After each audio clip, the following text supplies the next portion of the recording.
All right, so if you're watching this video, you're probably one of those individuals that are looking to win in business.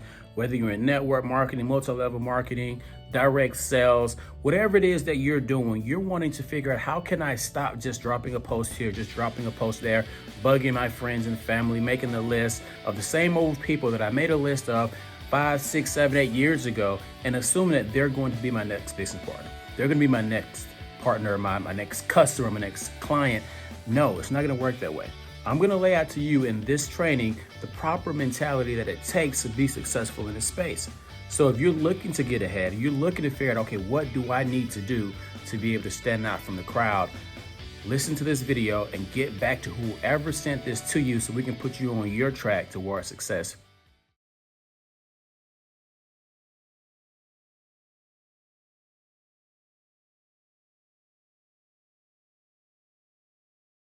So let's rock and roll.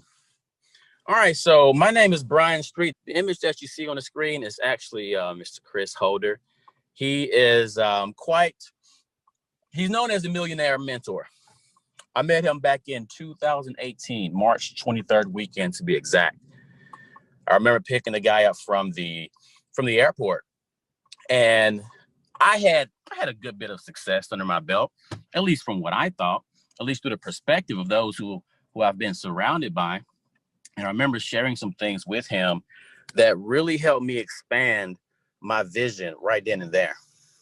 I remember sitting down about a year and a half, 2 years later in Fort Lauderdale area, where I met Johnson E. Caddiston for the first time, met a lot of the gentlemen that is part of his team, and had no idea at the time that I was going to be going on a venture with this gentleman in the future. No idea, but the energy was right.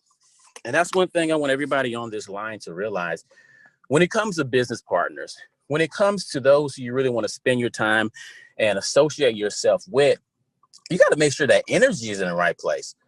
Because the thing that a lot of people will see happen is you have individuals that you want to be on your team based off of some success that you've seen them have in the past, but you pull them into your circle and they end up not being anywhere near who it is that you need, who it is that you want, because they bring nothing but stress. They bring nothing but depression when you feel like, you know what, I got to get on the phone with him again. Anyways, many of us maybe have experienced that, but that's one thing that I would say differentiates being under the leadership of someone like a Chris Holder, being under the leadership of someone like a Johnson E. Caddiston, because the energy is always right. So what I want everyone to do right now, first and foremost, I want you to write down the name, three people outside of yourself that you care for the most. And I want to loop back around to this question at the end of my time. I'm going to loop back around to this question, and I want you to really think about what's on your mind regarding those three people at that point in time. So just a little bit more about myself. I actually Southern boy, born and raised in South Mississippi. When I was coming up, guys, some of you may be able to relate, but when I was coming up, based off of who I was, where I was from, what my last name was, there were certain societal expectations placed on me. So to simplify that, people around me who knew my family, they had already tokened me on what it was that was the pinnacle of what I could accomplish in life. They had already placed that upon me. Now, there may be some of you right now on this line, based off of what your mom, your dad, your aunt, your uncle, someone that came before you, based off of their accomplishments or failures in life, someone is dictating what they feel you're going to be able to accomplish, dictating where they feel you're going to fail. They're dictating where they feel is your precipice, the highest that you can reach. But one thing that we all have to realize is that the perspective through which we look at our potential success is developed between our ears. You have the wherewithal to develop where you want to go. You have the wherewithal to make up in your mind what you want to accomplish.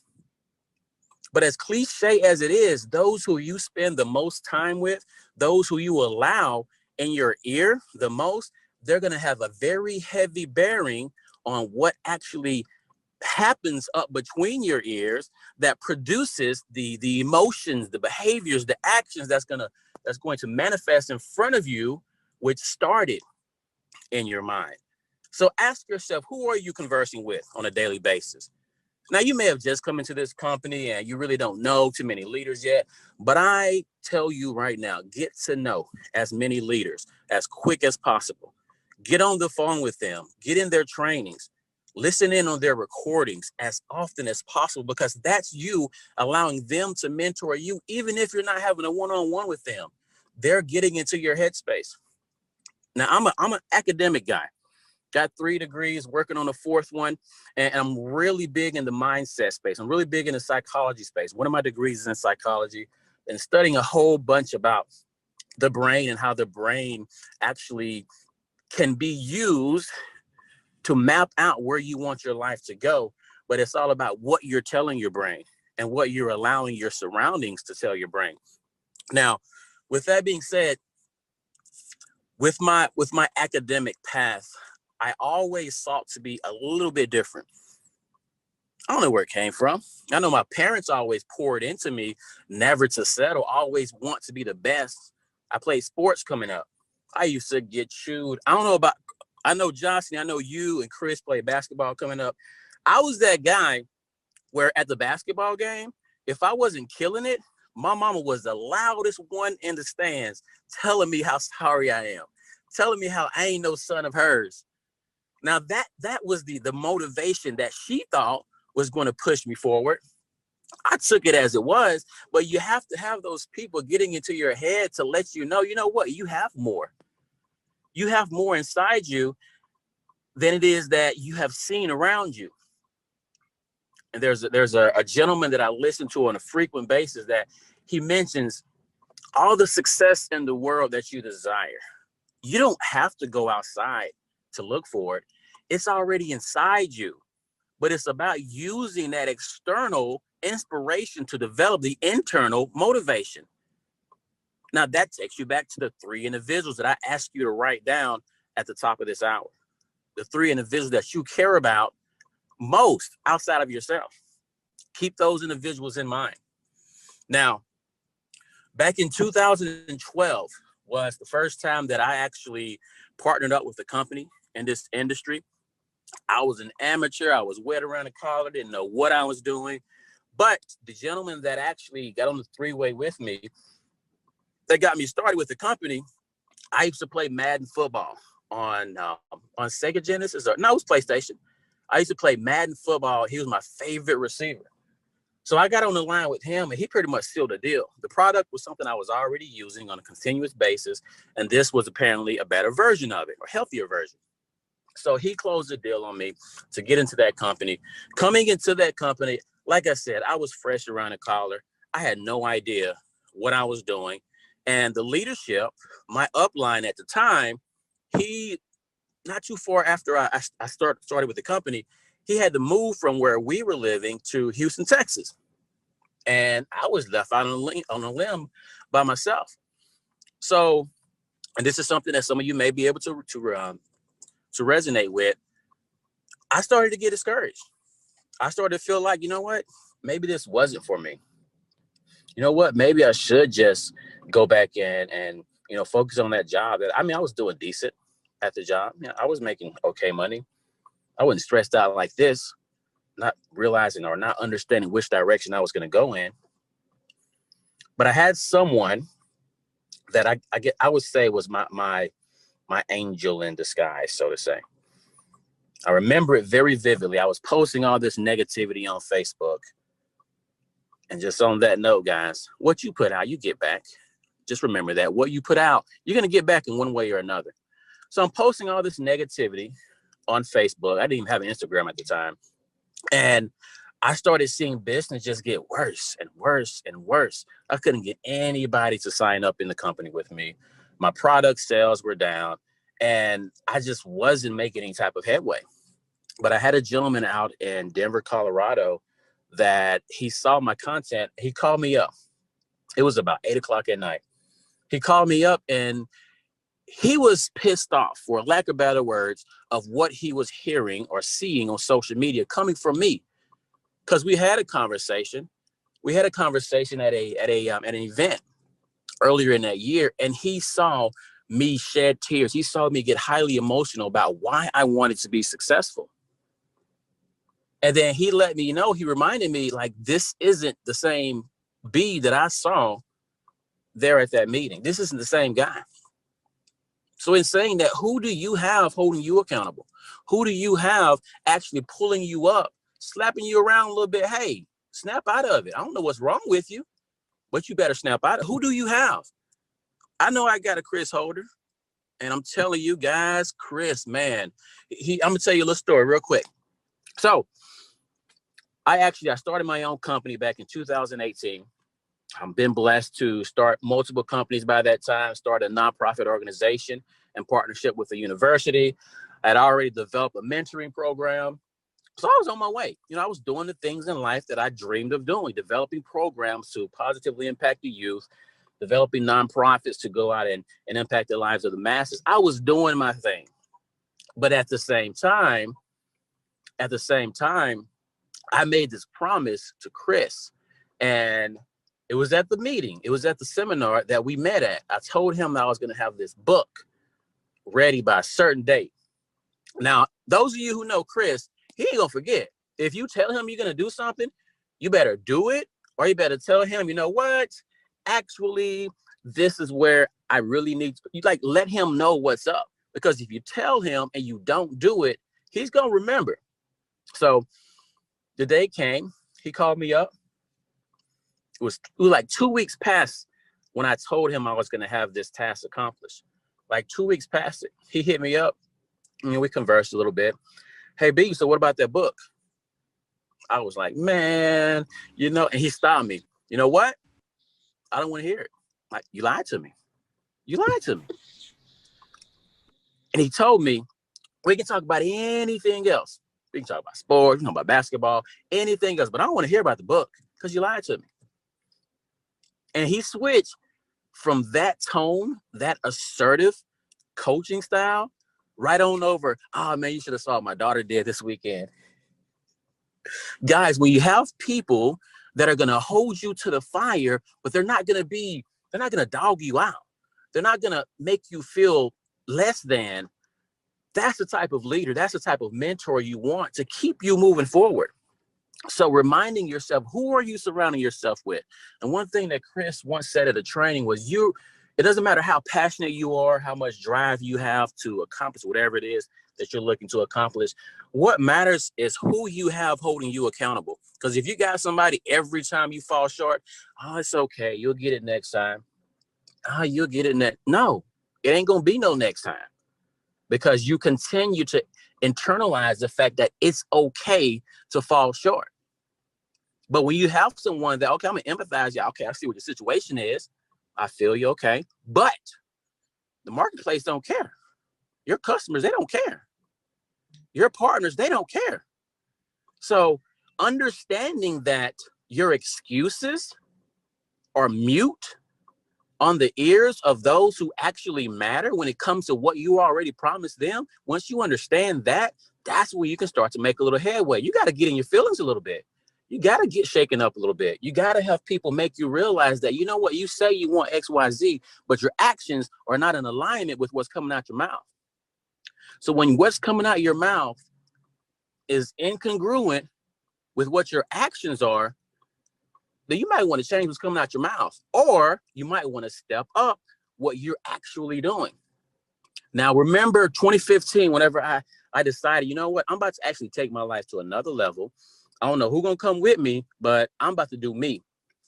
I remember when I first started, I had a whole bunch of people around me that they really were that bare minimum type of individual, because that's just kind of the way that they skated through life. The bare minimum, whatever you say, this is the minimum, or this is the maximum that you'll likely do, that'll be like their bare minimum. So what I did was, you know what, whatever is the maximum that you're expecting, that is the minimum that I'm going to do. So I went out and I engaged with all of the leaders that I could find at the very top of the top. If there was a CEO, I'm going to make my way to having a conversation with that CEO. If there was an executive director, I'm going to make my way to being able to have a conversation with that executive director. I got to the point where not only did I share the stage with the governor of the state, not only the mayor of the city, the president of the university that I was attending, I spoke alongside all of these different individuals, because I say, you know what? I don't care who don't want to come with me. I don't care who doesn't want to do the work that's necessary to attract to you that which you say you want out of life. I'm going to do me. And I'm telling you, the first half year, I was trying to pull everybody along. You may see this, you and your team right now. You may see people who you recruited. They said, I'm going to do this, I'm going to do that, but they're not doing it. And you're steady stressing yourself out. But my team isn't moving. I can't really, don't worry about that. Do you? The thing is, so many of us are so caught up in talking about what needs to happen that we never do what needs to happen. And when you start doing what needs to happen, results are going to show up. People are going to start to look at you and realize, you know what? He living a life I want to be living. You know what? She's living a life I want to be living. You start getting that recognition, but don't let it go to your head. That's when you need to put your head down and go even harder. I had this one mentor. Anytime he saw an opportunity, he put me on it because he knew that I was going to represent. He knew it. So one thing that he always told me, because by the time I left that specific stage in life, I had created multiple companies. I really, put myself out there all across the nation as far as a speaker, as far as a program evaluator, program developer, things along those lines. He knew that whoever he put me in front of, I wasn't going to let him down. So one thing that he left me with, and I started a workshop that I do for universities and high schools. He always would tell me, Brian, no matter where you go in life, no matter what you do, no matter what you pursue, just lean forward. Just lean forward. Because you will be the one. Take it figuratively, take it literally. Lean forward. You will be the one that's noticed. Do more than what those around you are doing. You'll be the one that's noticed.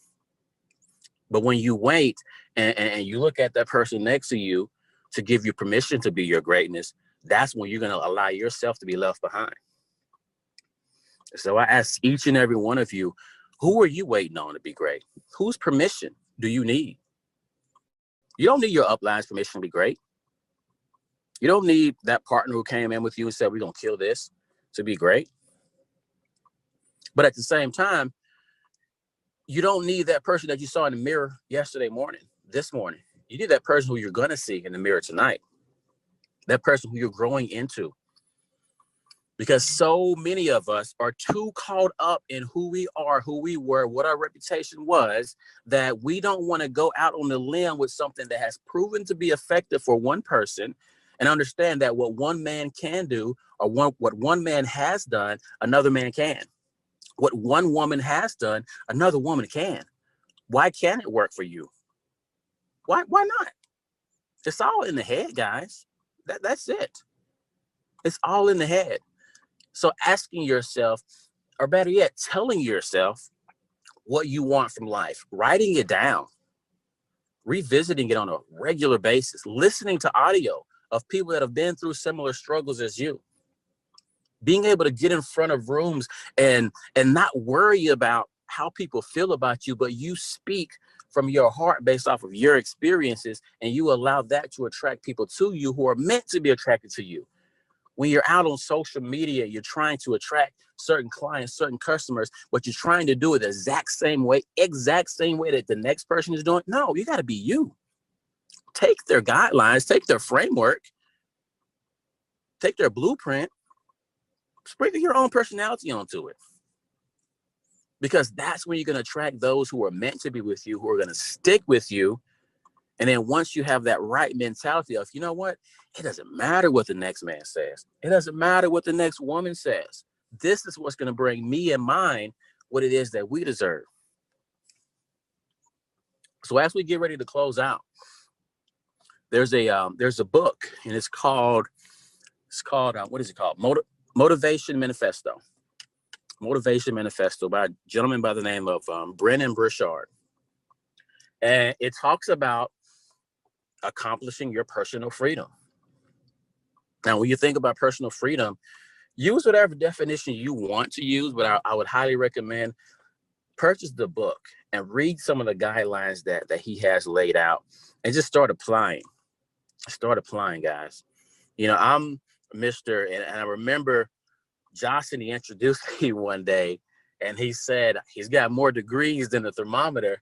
And I just busted out laughing because so many people will see how many degrees I have, will see how much education I have, formal education. Make sure you qualify that formal education that I have. And they'll automatically assume that I'm going to be pushing formal education, go to college, all this stuff down people's throat. I'm not that guy because I wasn't your traditional student. I leveraged my formal education to figure out how that can help me go in the direction that I desire to go in. Self-education is where it's at. You choose who you want to learn from. You choose for how long you want to learn. You choose how you want to apply what it is that you're learning. So for those of you who come into this company and you have a certain level of success before you came here and you think, you know what, I got this, I'm about to slay, you better self-educate. You better be watching YouTube videos on successful entrepreneurs, giving speeches, giving interviews. You better be reading books, listening to audiobooks. And I'm talking about on a regular basis. Now, there's some people, you know, what's the hottest new show on Netflix? I have no idea what comes on Netflix. I have no idea what the hottest new series are. I don't watch TV. Every so often, I may pull up a show on Hulu. I may pull up a show on what? On YouTube, because I want to control what goes into my mind. But when you catch yourself leisurely enjoying other people out living their best life more than you're consuming information that's going to position you mentally to be able to do the necessary things that allow you to live your best life, until you do the latter, you're not going to inch anywhere near your best life. And I know from example, I was working at McDonald's, part-time at McDonald's, part-time night audit at a hotel, 2012. I was that guy. And then after I partnered with that company, I got a hold of personal development. I never heard the term before, didn't know what it was. I was on my way from Mississippi to Dallas, Texas, to a convention. And we listened to Jim Rohn, Zig Ziglar, Les Brown, some of the legends. We just listened to them the entire 6-hour trip over, entire 6-hour trip back. And that's when my life started to change. When I got back, every single day, I had my earpods in, or earbuds back in the day. Every day, I had my earbuds in, listening to some type of personal development. Self-education, guys. If you're not reading, if you're not listening to audiobooks, you need to switch it up. So just to kind of close this out, I want everybody to take this one to heart, because some people may feel some sort of way about it, but you'll see the results if you actually pay attention to it. Now, in this industry, you will often see a lot of buzzwords used. You'll often see what I call a lot of fabricated excitement or fabricated emotions. Yes, you always want to be in a positive mood. You always want to have high energy, but don't fake it. Let it be you. Like, become it, so that you never are exposed, quote unquote. Don't use buzzwords, because buzzwords are going to attract only the amateurs, and the amateurs don't last. Figure out, how can I attach this company, its services, to that which the society actually needs. They say you can lead a horse to water, but you can't make that horse drink. If you make that horse thirsty enough, that horse will drink. And for you who are like, what does that have to do with anything? There's people who may not know they need the services that you have. But once you are able to articulate to them using, do your research, guys. You don't have to only use what the company provides. The company provides tons of resources, but do the research. Look at history. Look at what's happening today and how you can tie that into what your company has to offer, what your services are. And then that horse is going to become thirsty. That horse being your prospect. Then that prospect is going to realize, you know what, I actually do need these services. I didn't even realize it until you put it like that. So understand how to properly attract individuals. Learn how to attract the individuals that are going to actually stick around.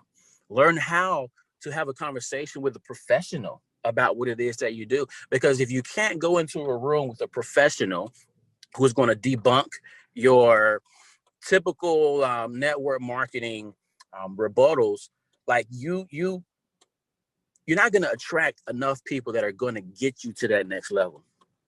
And I say that in saying certain companies that I've been able to develop, I had to go after the cream of the crop if I wanted it to endure. I had to connect myself with joint ventures with individuals that were on the extreme top of their game to be able to help pull me up and get me to that next level. So figure out, how can you internalize this? How can you internalize the presentation? How can you really make it a part of who you are and start attracting the people that are actually going to want to take advantage and actually stick around? And then at the end of the day, when you feel like, you know what, this is just too much. I don't know if I can do it. I don't know if it's worth it. Remember those 3 names that you wrote down and tell yourself, I guess I'm just going to give up on them. They don't matter. I'll just figure out another way, hopefully. But they're just going to have to wait. They're just going to have to deal with it. I guess they deserve it. If you desire to throw in the towel, if you desire to give up, you're giving up on those individuals. So before you commit to something that's going to take up your time from those who you love, who you care about the most, ask yourself, am I committed? Because if you're not committed, I mean, what good are you to them? You know, that could hit below the belt for some people, but I got a 6-year-old daughter. And when I see her in lack, it's my fault. I got a 13-year-old son. When I see him not being able to have what he deserves, that's my fault. I'm failing him. I'm failing my daughter. So ask yourself, am I willing to do what it takes? Not, okay, this is the hot new thing, I'm going to try it out. No, are you willing to do what it takes? Because if you're not willing to do what it takes and you're standing on the fence, you might as well just fall back on the other side, because you're only going to waste your time, those who are pouring into you, their time. And you got to realize that time is our most precious commodity. You can't get it back. You can start a new company any day. You can't get your time back. And those kids, for you who are parents, those spouses, for those of you who are married, have someone depending on you, those parents, for those of you who are actually caregivers of your parents, you're giving up on them. Not us, not this company, them. So remember that. Remember that as you work this business, as you close out this year. How are you going to close out this year? Are you going to wait for next year? Well, you know what? With this virus going around, some of those you care for, they may not be here next year. So how are they going to see you close out this year? How are they going to see you close out this cycle?